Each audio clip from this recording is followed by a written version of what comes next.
Coming up, are we going to get that serious discussion? Debates between activist climate scientists and scientifically trained climate skeptics, like Patrick Moore, for example? Not likely. Some catchy slogans? Yeah, we'll get those.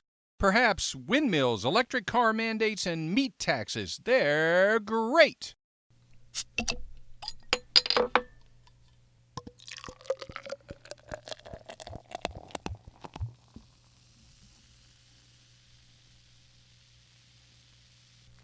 Welcome back to Political Spirits. I'm your host, Franklin Rye. We still stand for the proposition that the left and the right should have a few drinks and talk. Compromise is not a requirement. If those discussions result in us changing or even abandoning our positions, that's fine. If they don't, that's fine too. We just need to talk to each other. In that way, we can unify through speech. And if the discussion becomes a bit heated, at the end of the night, we should still be able to split up the bar tab and be on our way. So what are we going to talk about this week? Let's talk for a few minutes about the climate change protests or youth climate strike from last week. Specifically, let's talk about two things.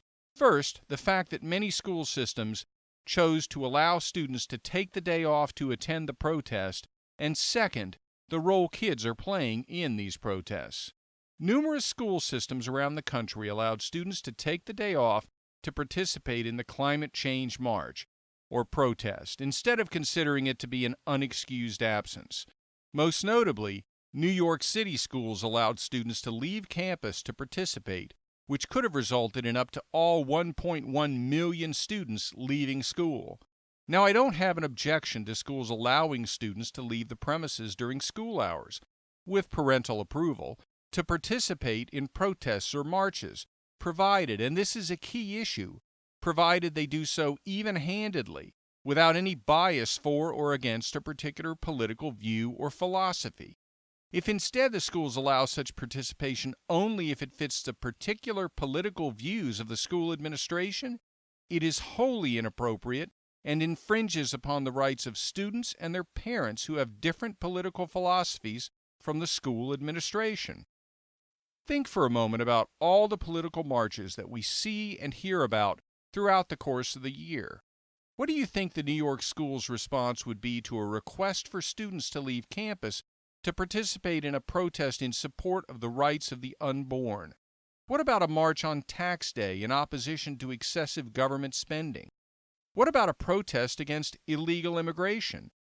What about a march in support of the fossil fuel industry and against carbon regulations and solar farms and windmills which kill large numbers of birds and bats?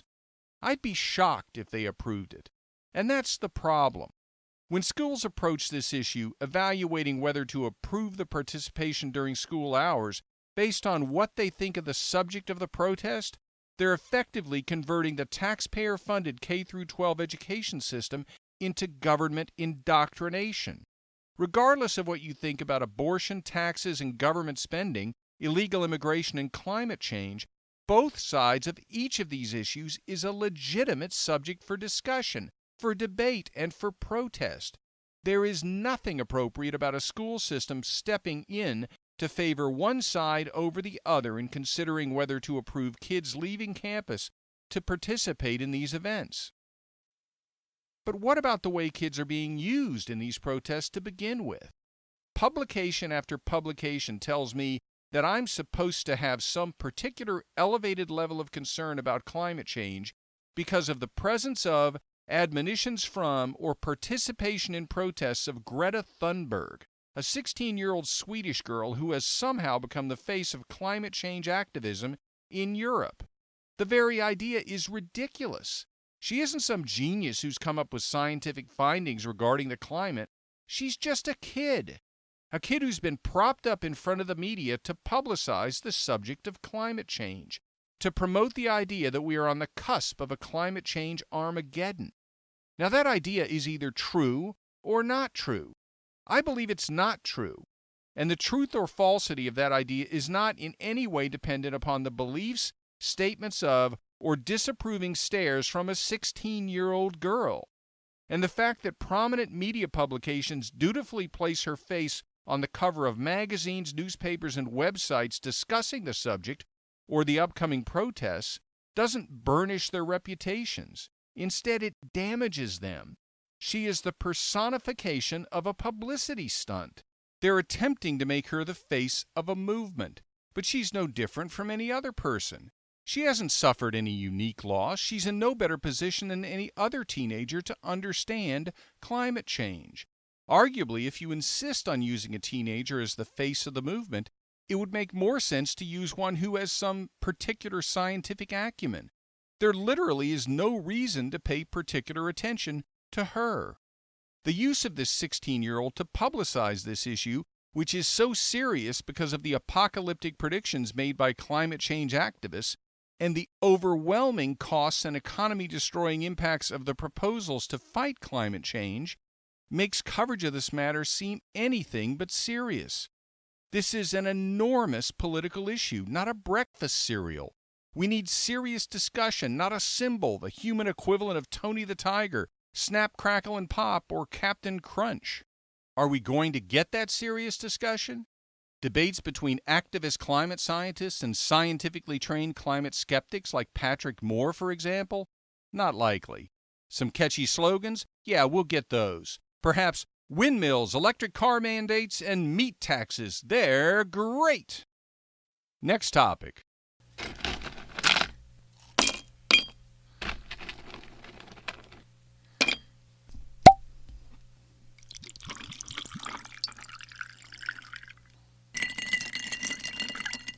Biden continues to sip from the cup of left-wing lunacy. As you recall, I recently talked about the fact that Joe Biden is trying to walk a very fine line to satisfy both his Democrat traditionalist supporters, who think that he's more moderate, just the same old Joe they remember, and who therefore think he's lying when he spouts things in line with the current hard left of the party, and his more progressive supporters who believe he's telling the truth when he espouses those hard left beliefs. Well, we now have another example of Joe Biden spouting something in line with the current hard left of the party. At an LGBTQ issues forum, Biden said, quote, "In prison, the determination should be that your sexual identity is defined by what you say it is, not what in fact the prison says it is," close quote. Well, I can certainly see that turning into a problem. Let's leave it up to the prisoner, why don't we? Can you imagine a male prisoner, someone who's already been convicted of a crime, and there's a significant likelihood of the crime involving lying in some way? Can you imagine him falsely claiming that he identifies as a woman so that he can be housed with the opposite sex, so that he can avoid the risk of rape in a male prison, so that he can increase the chances that he'll be a dominant player in the prison environment? Can you see him sexually assaulting female inmates? I certainly can. But apparently the 76-year-old leading contender for the Democratic nomination for president can't see it. What if the prisoner isn't really lying? What if he actually does identify as a woman, but he hasn't had the surgery to remove his male organ? And what if he's sexually attracted to women? There have been plenty of instances of that being the case. What then? Apparently that's a bit too complex for the 76-year-old leading contender for the Democratic nomination for president. For Joe Biden, the simple, very simple statement, quote, "In prison, the determination should be that your sexual identity is defined by what you say it is, not what in fact the prison says it is," close quote, is apparently all that needs to be said. Next topic.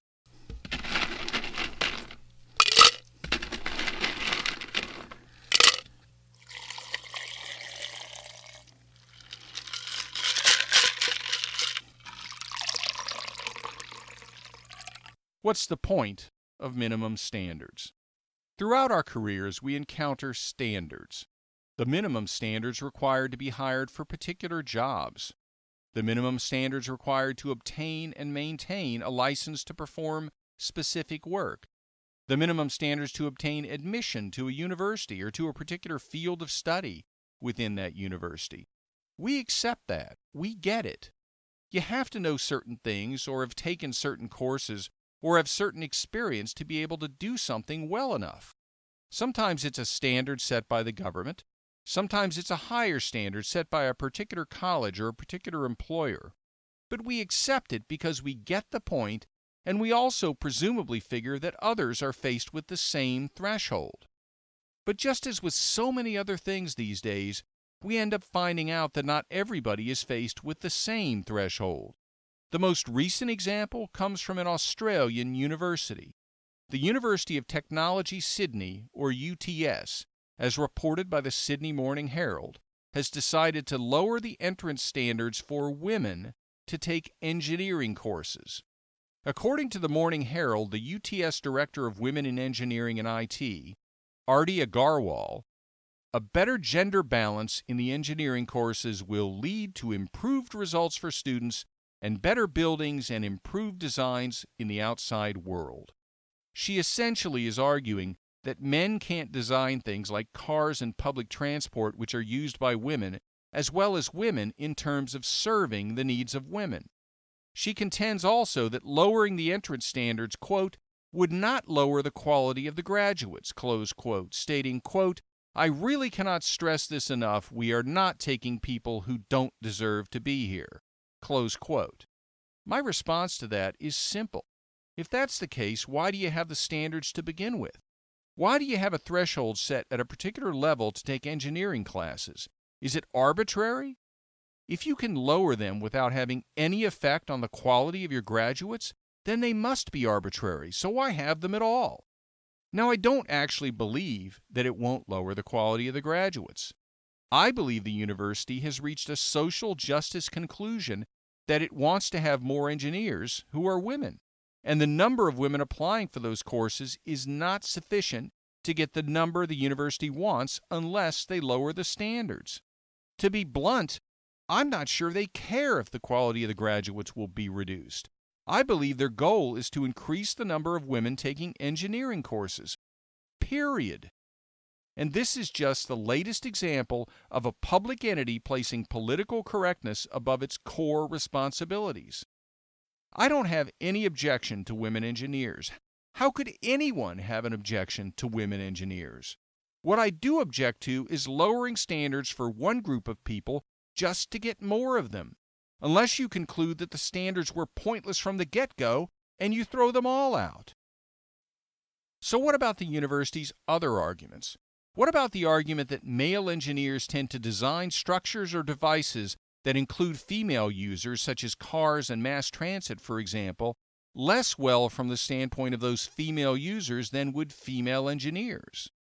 Well, that runs counter to our approach in a multitude of other areas.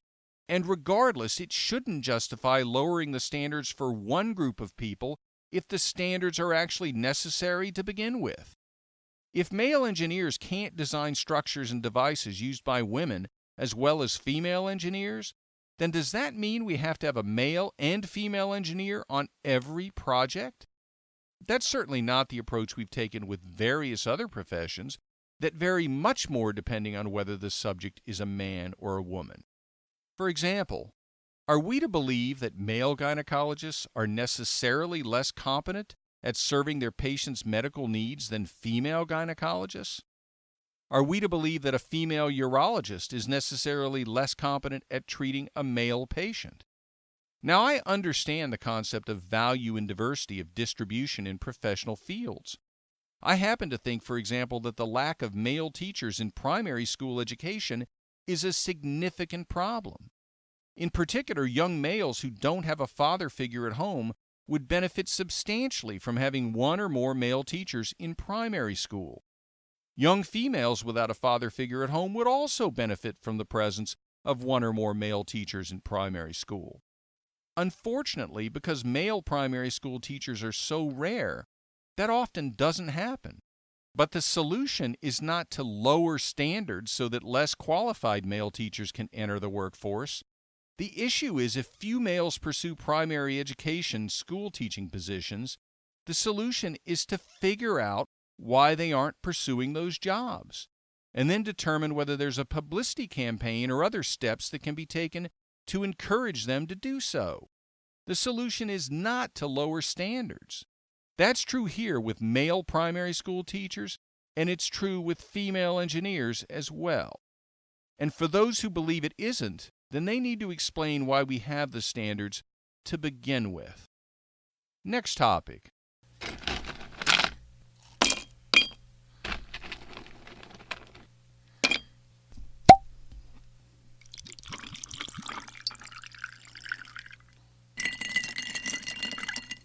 Illegal immigrant crime. Ask yourself how many times you've heard the claim on the mainstream media, such as network news, CNN, and MSNBC, that immigrants commit crimes at lower rates than U.S. citizens. I've heard it so many times from those news outlets, in online news and commentary sites, and of course on Twitter, that I've lost track. As President Trump has repeatedly warned about illegal immigrant crime and repeatedly warned about criminal gangs like MS-13, much of the media has labeled his claims as false and labeled him as a racist.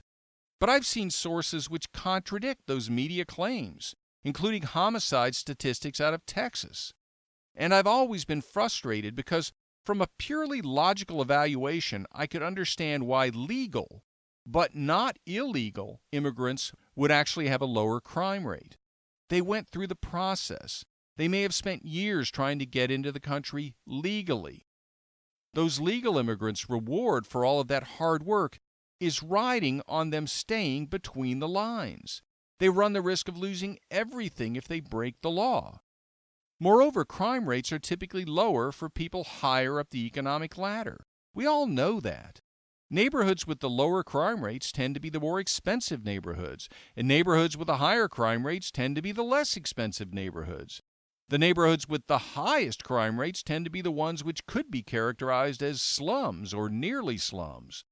Legal immigrants who took the time and presumably spent the money to go through the legal immigration process would tend to be those who are more well-off financially than illegal immigrants. They would tend to be those who will not end up living in the neighborhoods that could be characterized as slums. Logically, they should tend to be less likely to be individuals with a criminal history and less likely to engage in crime than those who didn't go through the legal immigration process and instead simply crossed the border. Now, those who would disagree with my evaluation would note that particular analysis doesn't necessarily extend to those who obtained a visa and then overstayed the expiration of that visa, and they would have a point. But that point would not disprove my evaluation. Instead, it would logically reduce, but not eliminate, the expected crime rate differences between legal and illegal immigrants. What I've set out is not a study. It doesn't reference specific reports. It's just a logical evaluation of what I suspect is true. So I was very interested in an article in the Daily Caller published on August 28 by author Steve Karen, entitled "New Data Vindicate Trump's Warnings About Crime by Illegal Immigrants." It notes that the Bureau of Justice Statistics, quote, a nonpartisan government agency housed within the Department of Justice, recently published a report comparing the federal crime rates of citizens to non-citizens, and the results presented a striking contrast to the mainstream media narrative, close quote. Now, the article begins by referencing the fact that 64% of federal arrests in fiscal 2018 were of non-citizens, even though they only account for 7% of the population. But then the article points out that those statistics include immigration-related arrests. Not to discount the fact that breaking immigration law is breaking the law, but that's not the kind of criminality we're talking about when comparing citizen to immigrant crime. The article then points out, however, that after excluding arrests for immigration violations, 15% of arrests and 15% of prosecutions by federal law enforcement in 2018 were of non-citizens. Non-citizens constitute only 7% of the population. Therefore, the 15% figure is more than double the non-citizen share of the population. The figures are even worse when you look at federal drug arrests. 24% of all federal drug arrests were of non-citizens. 25% of federal property arrests, and 28% of federal fraud arrests. Once again, all compared to just 7% of the population, which the non-citizens represent. The statistics are startling. Even after excluding immigration crime, they show that non-citizens represent up to 4 times the percentage of federal criminal arrests that would be expected just based on their percentage of the population. Once again, President Trump has been proven right. And I'll be back next week, hopefully with a series of evaluations and predictions and insightful commentary which will immediately, or in the long term, be proven right as well. In the interim, be sure to tell your friends about Political Spirits and like the podcast on Facebook at Political Spirits. And follow me and the podcast on Twitter at Franklin Rye. And just like last week, I'd like to take a moment to thank the listeners from some areas around the country and the world. To the listeners in the greater Boston area, thank you for your support. I can't wait till the next time I'm up that way. Save some fried scrod for me. And to those of you in the Raleigh-Durham area, thank you for lending us your ears and save some barbecue for me on my next trip to Carolina. And finally, Political Spirits now has listeners in Brazil, in Rio to be precise. I hope I'll have a chance to get down that way sometime soon. Thanks to all of you for being a part of Political Spirits. This is Franklin Rye. Thank you for listening.